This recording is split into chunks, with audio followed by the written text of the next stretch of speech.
Rhodes, perle du Dodécanèse, attire chaque année des centaines de milliers de visiteurs avec ses plages dorées, son patrimoine historique et ses villages pittoresques. Pour profiter pleinement de cette île grecque de plus de 1400 km², la location de voitures est vraiment la solution idéale. Dans ce guide, on va voir tout ce qu'il faut savoir pour louer une voiture à Rhodes en 2025 et explorer l'île sans contrainte. D'abord, il faut savoir que les transports publics à Rhodes desservent uniquement les zones touristiques principales. Si vous voulez découvrir les criques isolées et les villages authentiques, une voiture devient indispensable. Les routes sont bien entretenues, la signalisation est claire et en réservant à l'avance, vous garantissez non seulement la disponibilité du véhicule mais aussi les meilleurs tarifs. Alors, faut-il louer une voiture à Rhodes? La réponse est clairement oui, surtout si vous souhaitez découvrir l'île dans son ensemble. Le réseau de bus relie les principales villes et sites peu touristiques, mais les lignes sont limitées, lentes et peu fréquentes.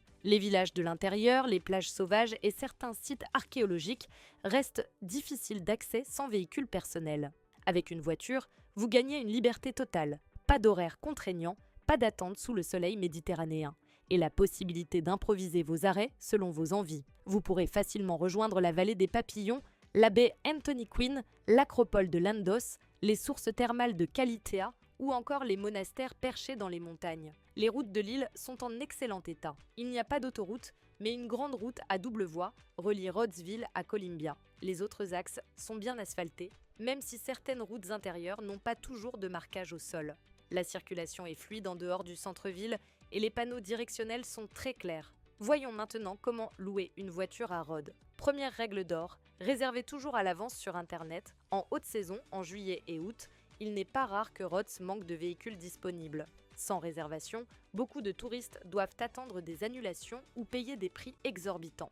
Réserver plusieurs semaines avant le départ permet de bénéficier de nombreux avantages. Vous obtenez le modèle de voiture que vous souhaitez, les prix restent raisonnables, vous pouvez profiter de promotions et de réductions anticipées, et certaines agences offrent même l'annulation gratuite. Pour comparer les offres facilement, utilisez Discover Cars, le comparateur de location de voitures le plus complet.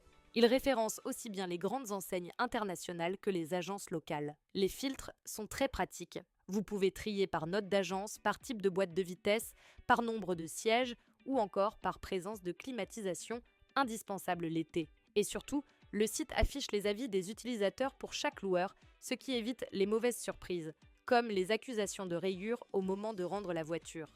Si vous voulez découvrir les meilleures offres de location à Rhodes, cliquez sur le lien dans la description pour en savoir plus sur Discover Cars. Lors de la réservation, indiquez bien le lieu de prise en charge. L'aéroport est recommandé pour gagner du temps. Le lieu de restitution, surtout si vous prévoyez un circuit, votre pays de résidence et votre tranche d'âge, et vos besoins spécifiques comme un siège bébé ou un second conducteur. À Rhodes, vous trouverez de nombreuses agences locales et internationales. Les grandes marques comme Avis, Hertz, Europcar ou Enterprise ont des bureaux à l'aéroport, ce qui évite d'attendre une navette sous 40 degrés. Ces marques ont parfois des filiales low cost, budget pour Avis ou Firefly pour Hertz. Les agences locales fiables incluent Drive Rent a Car, Marathon, Rodoscar ou Colossus Rent a Car. Elles sont souvent moins chères et plus flexibles, une très bonne alternative. Pensez simplement à vérifier les avis récents sur Google ou TripAdvisor, surtout les commentaires négatifs, pour voir comment l'agence gère les éventuels problèmes. Certaines compagnies aériennes, comme Aegean Airlines, proposent aussi des tarifs spéciaux avec leurs partenaires de location, par exemple Hertz. Cela vaut la peine de vérifier au moment de réserver votre vol. Quel type de voiture louer? Tout dépend de votre budget, du nombre de passagers et de vos envies d'exploration. Pour un couple ou un voyageur seul, une petite citadine comme une Fiat Panda ou une Punto suffit largement. Ces voitures le consomment peu, se garent facilement et sont parfaites pour les routes principales. Si vous voyagez en famille ou entre amis, optez plutôt pour un SUV ou un minivan. Vous aurez plus d'espace pour les bagages et un meilleur confort sur les longs trajets. Et surtout, la climatisation est indispensable en été. Avant de réserver, vérifiez que la voiture a bien une climatisation fonctionnelle, un GPS intégré ou un support pour téléphone et une roue de secours avec gilet réfléchissant, c'est obligatoire. Combien ça coûte de louer une voiture à Rhodes? Les prix varient selon la saison, le modèle et les options. En moyenne, une petite citadine coûte entre 25 et 45 € par jour en moyenne saison. Mais en juillet-août, les prix peuvent grimper grimper jusqu'à 70 ou 80 € par jour. Vérifiez toujours ce qui est inclus dans le tarif de base, l'assurance complète, le kilométrage illimité, le second conducteur gratuit, la protection contre le vol et l'incendie, l'assistance 24 heures sur 24 et le remplacement du véhicule en cas de panne. Faites attention à la politique carburant. Le système plein-plein est le plus juste. Vous récupérez la voiture avec le plein et vous la rendez avec le plein. Évitez les formules où vous prépayez le plein sans remboursement. Regardez aussi le montant de la franchise. Certaines offres paraissent attractives mais cachent des franchises élevées, parfois plus de 1 000 €. En cas d'accident, cette somme est à votre charge même avec l'assurance de base. Les couvertures complémentaires permettent de réduire ou d'annuler cette franchise pour un petit supplément. Les options payantes comprennent les sièges bébés ou rehausseurs, environ 5 à 8 € par jour, le GPS, souvent inutile avec votre smartphone, un second conducteur additionnel, parfois gratuit, et l'assurance super complète dont le tarif varie. Pensez à vérifier si votre carte bancaire, par exemple Visa Premier ou Gold Mastercard, inclut déjà une assurance pour la location de voiture. Cela peut vous éviter de payer une couverture supplémentaire. Le carburant à Rhodes est plus cher que sur le continent grec et les stations-service sont rares dans le sud de l'île. Pensez donc à faire le plein avant de partir en excursion. Les stations en libre service 24 heures sur 24 sont très rares. Les enseignes A20 à Kalitea et Aegean à l'aéroport offrent souvent les meilleurs prix. Conduire à Rhodes est plutôt simple. Les limitations de vitesse sont claires, 50 km/h en ville, 80 km/h hors agglomération. Les conducteurs locaux respectent globalement les règles, même si certains roulent vite sur les grands axes. Quelques particularités à connaître, la ligne blanche continue est rarement respectée. Il vaut mieux serrer à droite pour laisser passer ceux qui doublent.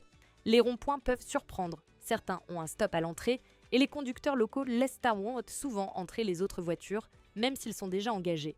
Le stationnement payant est appliqué dans les zones bleues.